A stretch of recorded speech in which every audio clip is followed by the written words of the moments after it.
Ayan, malungkot pa. Wala pang masyadong tao. Ayan, oh. Kapag ka mga 6 na yan, 7, yan. Padami-dami na yung mga tao. Tapos kasi 7:30 sarado na tong palengke. Pinapalabas na sila. Dumaan ako dito bago ako mag-jogging kasi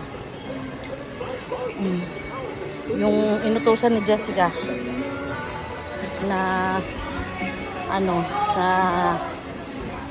kasama niya, baka nakalimutan yung tinuro ko na bilihan ng tuyo, baka sa iba makabili, bukod sa pangit mahal pa, kaya sabi ko dito na kami sa loob magkita.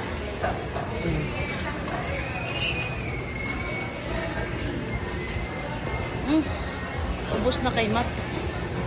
Bilis ah. Ay, ito pala. Wah! Di-display mo lang? Kanina pa. Kanina pa. Ay, ubos yan. Ubos yan. Bakit ka kasi? Kita mo nagulay ako eh.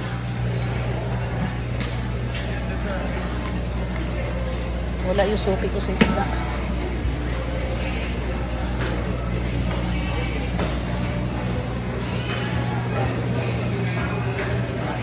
Wala yung suki ko sa isda. Kasi libre boneless dun eh. Pag sa iba kasi 10 piso bawat bawat isang pirasong tawag nito, isang pirasong